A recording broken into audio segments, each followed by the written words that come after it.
Buddy, it's Tyler with GFG, here with my friend and teammate Dan Vang himself, and we're here post Digimon Final Championship North America Nationals. It came, it went, and I think we all can breathe a sigh of relief now that it's over. And Dan's here to talk about his run, what he played, and just the experience in general. I mean, you're no stranger to the channel, to the community, Dan. Why don't you take it away? Hey everyone, once again, Dan Vang representing Gaia Gaming, sponsored by Imperial Gaming Collectibles in Connecticut. Just want to say I had a great time playing in the Nationals. I was able to fight it out and get to top 8 in day 2, so that was a good time, and I actually used Agubond to get there. Awesome. So what made you go with Agubond? What were the pros and cons, and what was your thought process in going in? Sure. Yeah, I felt Agubond was a good sleeper pick. A lot of people were going to play Gabubonds, I felt. So I felt this was a decent counter to Gabubonds instead of playing like a Gabubond mirror where I would be stuck playing ice walls or searching for my mats. I feel a Agubond mirror match is very tough. Whoever sees the most ice walls, or at least a mat or two prior, has all the advantage in a game. So I wanted to take something different. I wanted to take red. I like Jessamon, as you know, but testing with Jessamon, I was bricking a lot more. I wasn't able to find a line, so I felt Agubond was a good sleeper pick, especially after testing it in the Gyroshan tournament 2 days prior to Nats. Very cool, very cool. So you want to go right into the deck list, or talk about your matchups first? However you want to do it, man. Sure. We'll do the deck profile first, and then we'll go on to the matchups. Perfect. We'll start with the eggs first. So it's just one Demi-Meramon or Koromon. I mean, I wish I could run 5 Koromon. That'd be awesome. The one Demi-Meramon is just the 5th egg, just to get a little power boost, especially when you're swinging to security. The Greymon, hopefully the Greymon's at least 7k, maybe it could be bumped to 8k. Just trying to swing for checks and live. The Koromon's the best, obviously. Just being able to swing and get a draw, because this deck definitely needs to see cards. It needs to see. You have one extra card that helps out a lot. For the low rarity Koromon, sorry, I'm sure someone has a max rarity playset somewhere. For rookies, we're going to go with the promo Agumon first. MVP. This is so good. Just over Greymon gives a plus 2k. Just makes promo Greymon a little thicker boy to swing over. Or sometimes where I had to Digivolve a Gunimon over it. Didn't feel great, but overall, this is the best combo piece with the promo Greymon. We're running a 2-2 split of the starter deck Agumons, just the plus 1Ks and the plus 2Ks. I felt just having plus 1K sometimes would help a little bit better than just having the plus 2K swinging into a player, because sometimes you kind of need that plus 1K to swing over, let's say, any Kakumon, to crash into an Octomon, because most of the time we are not strong enough to swing over an Octomon, unfortunately, unless we have a Joust, and that feels kind of wasted at times. But I felt like the 1K boost might be needed at times. The 2K Starter Agumon kind of proxies as promo Agumon, if you think about it, if you just swing with the promo Greymon anyway. We have 3 BT6 Agumon and 3 of the 2-cost 4K DP Agumon. Really like this. I think possibly I would maybe sub these out, or maybe just run a 1-of for additional 2k boost Agumon, only because I'm sure if some people watched the stream at some point, some of the games I had to Digivolve for 1 memory into this guy, and that did not feel good at all. But I thought about running him just to be able to possibly choke the opponent at 1. Felt pretty good. There were some times where he did swing over a rookie, or he swung into security and still lived, so that was kind of nice. 3 BT6 Agumon. I feel like the Bond is not the... It's the final boss of the deck, but it's not the Agumon you always want to see. This is more an Agumon possibly if you want to see late game, not early game.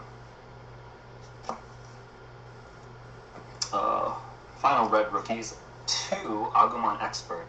these were just there for, honestly, trying to tech against, like, Secon or teching against cards that were going to remove at least Agubond to essentially loop, quote-unquote, loop themselves. So I could always get something back.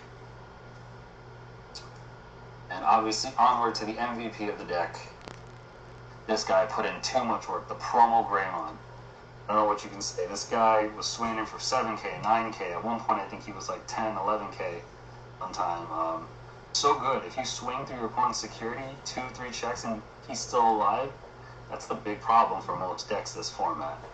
Unless you're Secon. But yeah, boy, so good. I was not a believer of him. I was not a believer of Apemon. You know, I wasn't a believer of like things swinging for 7K, 8K, and living. But you know, I'm a believer in this format, especially when a lot of people are running lower DP Digimon. 4 Geo Greymon, amazing card. On play, you know, security Digimon, just being able to have a body come out, even if it didn't kill anything. Something just coming out from security is pretty good. Just have the extra check helps a lot.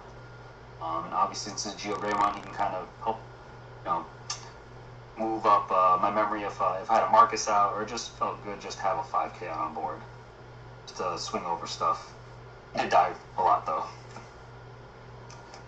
We ran 2 Agunimon, 1 Burning Greymon actually. Why the Burning Greymon instead of a 3rd Aguni? Well, I just put a 1 tech of, only because he's a big boy. On my turn, he gets plus 3K, so he's able to swing over Octomon and other champions. And it did help a couple times today. Yesterday on the weekend.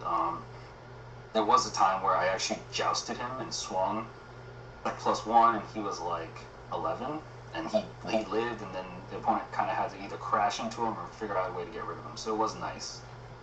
Was there ever a time I wished he was a Gunimon? Maybe one time, but I still liked him. Too bad he does not get synergy with the Marcus, though, because he is Vitramon, not Burning Greymon, unfortunately. I did like a 1-up of him. 3 Bond. Final boss monster of the deck. He's just there to do the finishers and put pressure, because obviously, if the opponent sees you have at least a tie and a BT6 Agumon in the raising area, they definitely think you have Bond in hand, so that puts the pressure of them trying to play around it just in case. Obviously, once he comes out, he can delete something for 13K and then burn a security straight up. That did save me a couple times. I did burn someone's like Ice Wall and Hammer Spark before. But I don't think 4 Bond is needed for most Bond decks, only because I don't really want to see him all the time. Yeah. Whereas opposed to at least a Agubond deck, you want 4 of your engine, because that thing could potentially swing for 3 checks and could get rid of potentially 3 bodies, right? Suppose this guy just gets rid of 1 body, burns a sec, and possibly has sec +1 and trashes, but he can't swing for game, where Agubond can literally swing for game. Yeah. The fun 1-ofs, to make it like a quad color, I guess. Just the memory blockers, and the Mechanorimon. Mechanorimon definitely saved me a couple times during the day, during the weekend playing. Just hard slapping him down, knowing like, okay, the blind player has to like use Ikakumon or like kind of get over it with something else. It's nice. He did get stunned a lot by Howling Memory Boost, I'm not gonna lie. Because some Bond players I would play, they'd already have 3 memories on, and they would just stun him, and he would just be stuck there on board. So that hurt a lot. And the 2 memory blockers, it could be any color you want. I think I took this idea from Danny McNally. Yeah. Team Nameless. I think he was running the Terriermon, flexing with it. I think he won one of the GFG tournaments with it and got first place. Shout out to him. So I was like, oh yeah, so I could just run any color. And I think I was joking with him too. Like, you could just essentially run any color. You could run a blue one and pretend you have Ice Walls for all they know, you know? So I was like, I'll run 2 memory tamers. I do like Madoki just because blue. I was like, you know what? I have an Altar Terriermon. Let's use him instead of 2 Madoki or a Gazimon or something. Especially because I think he would probably be the least used memory blocker for Nats, because not a lot of people are running green. we know we're going to see Madoki, we know we're going to see Gazi, right? Yeah. He's the only, and we're going to see Chumon if some people run black, but Terriermon was probably the least used memory blocker, so I was like, let's flex with him. A cute altar. We'll move on to the options. 3 Gaia Force, Save that one. 3 atomics. So busted, so good. Sometimes I wish I ran a 4th atomic over a 3rd Gaia. Especially, I always saw Gaia Force in my hand, unfortunately, some games, as opposed to an atomic blaster. Because I just needed to kill one thing that was 8k, but I had to give them more memory, obviously, because of Gaia Force. Kind of wish I did 4-3 split instead, but I went with a 3-3 because I honestly, not gonna lie, I was expecting to face a lot more Setcon, so I was like, if they toss like Sakuya or like a big body, I can just blow it up and make it a little easier for me. Because I realize this gets around none of the big bodies that Setcon drops unless it's like the level 5s. But if they just hard drop like a level 6, I'm stuck. Mm-hmm. So that's why I went 3-3. But surprisingly, only one Setcon matchup the whole weekend.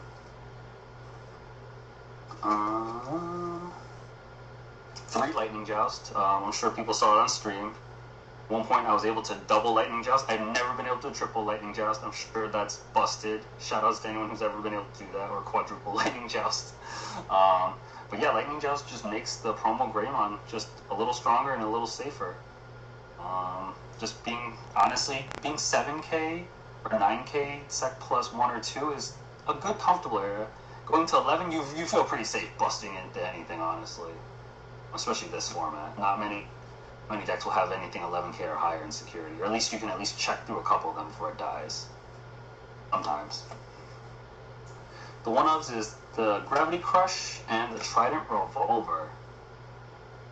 Danny McNally, I think he joked about this, but I was like, let's run it, let's try it. It wasn't so bad after all.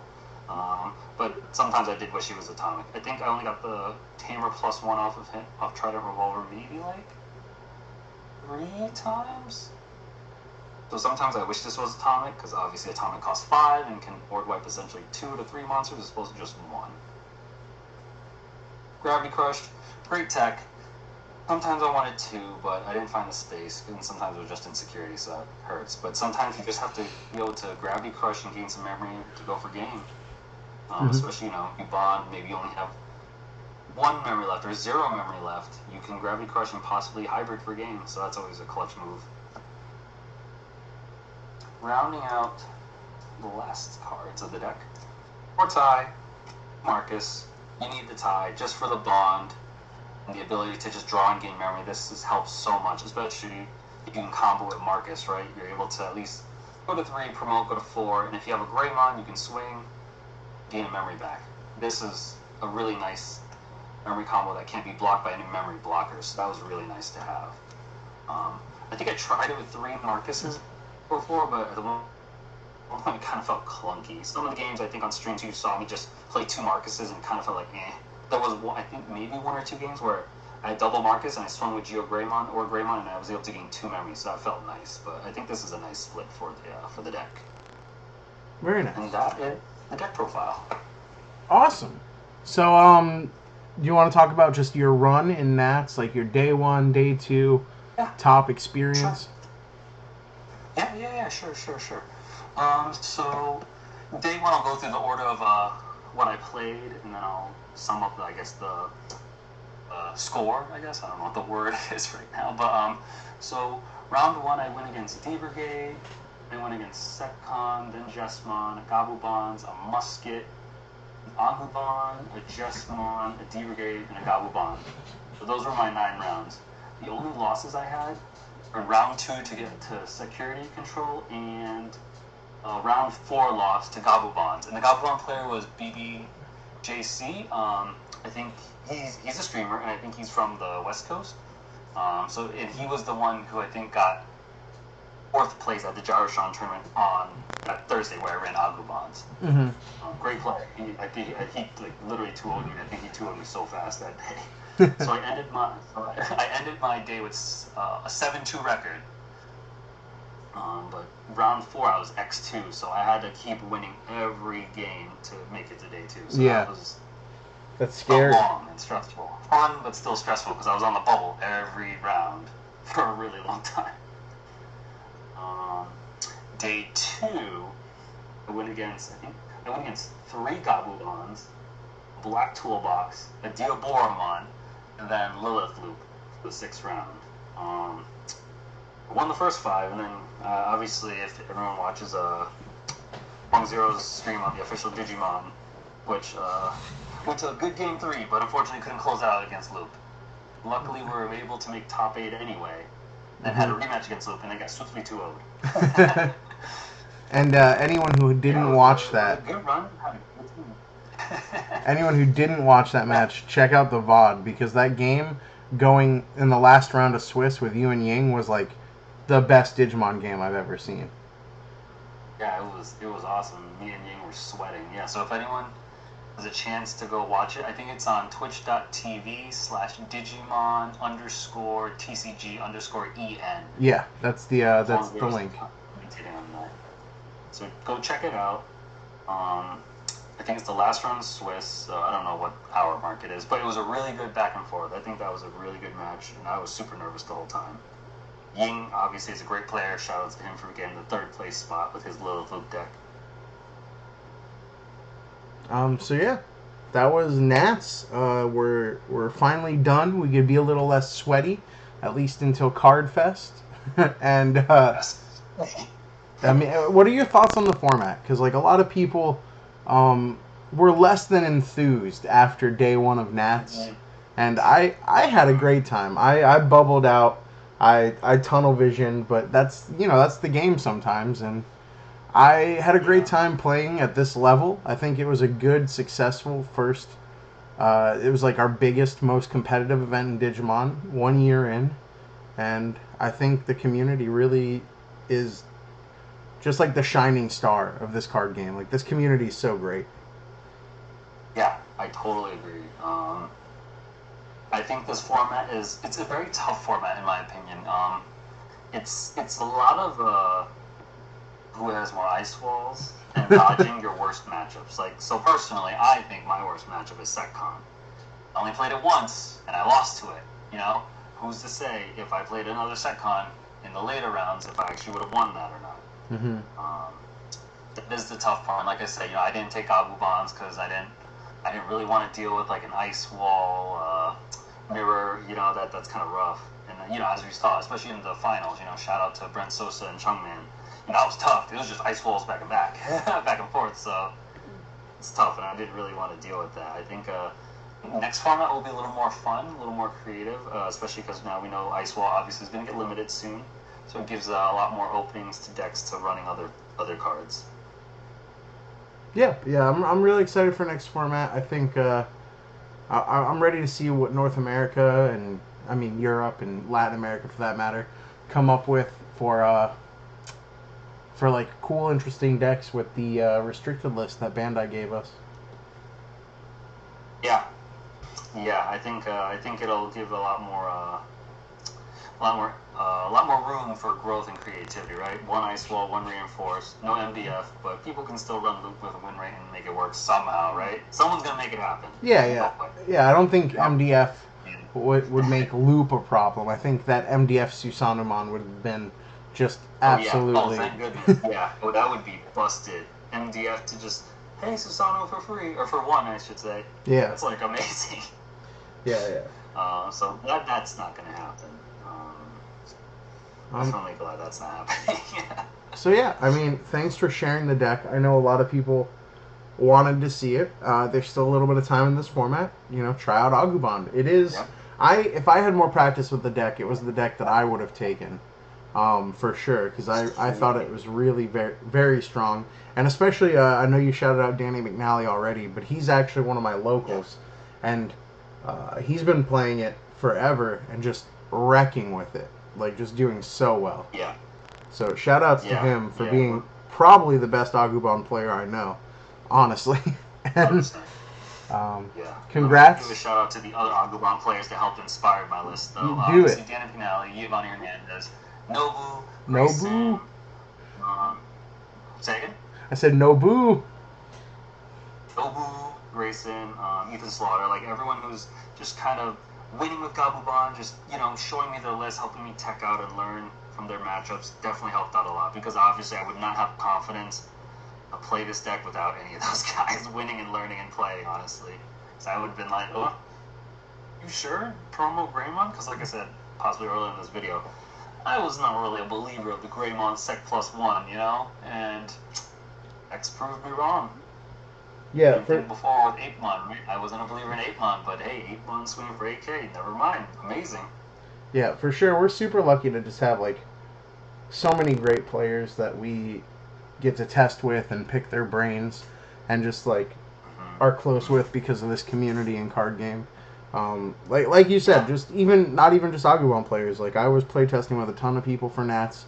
Me and Yang would be up till like 4 in the morning playing loop mirrors, and then I'd grab some decks to let him play against it with loop, and he'd grab some decks for me, and it was a good time. I think I enjoyed probably the preparation for Nats more than Nats itself, and just you know, playing some cards with friends. I think people lose sight of that sometimes. Say one more time, that last part? I said I think people lose sight of like just enjoying playing cards with friends. Like, dude, I love this game. For sure. But shout outs to everyone. Preparing. Everyone just in general who's made this year in Digimon so cool for GFG and for everyone in general. It's been a great time. Yes. So I guess you have any final words before we wrap this up, Dan?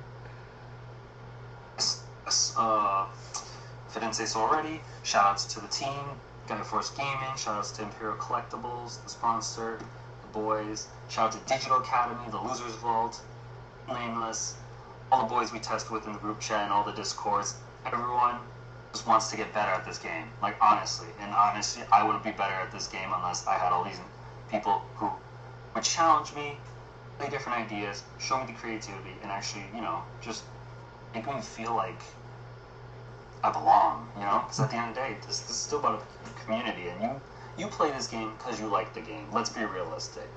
You play the game because you like the art. You gravitate with one deck, one Digimon, something you like about this game. That's why we're here. Feel free to reach out to me, anyone on the Gaia Force Gaming team, join our Discord, play in our weekly webcams. We do have great prizing, great mats, great dice, and you can meet new people. And, you know, I know a lot of people who joined it once, met some people on Discord, and now they play together. Maybe they're on a team, you know? It's like the community. We just want this game to grow at the end of the day. Not to humble brag, but there were about, I think, 16 people who regularly play GFG events that made day 2.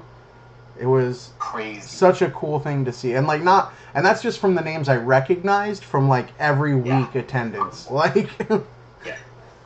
It's probably a lot more. Yeah, it's crazy. Just we have such a great community. Like you said, man, shout outs to every team we play test with that we know. True Champs Gaming, them as well. I don't remember if you said them or not, but they host great tournaments. They're good dudes. True Champs as well. Yes. And I mean, Lucian was 9-0 day 1, so shout out to Lucian on True Champs. Nasty. Absolutely crushed it. Shout out to Lucian. Yes. Running the SecCon list. The hide and seek SecCon list, the one that just had every security Digimon in the game. But I play tested against it, and he won like I think every game. Honestly, it was wild. But just thanks to everyone for making this game and this community so cool. I know we're rambling on here, but Nats was fun. Digimon's fun. If you're going to Miami Fest, hit us up. I think the entire squad is going. So we'll see you there. Yeah, if you see us at Card Fest, come say hi. For sure. All right. Once again, it's Tyler and Dan from GFG. We'll see you guys later.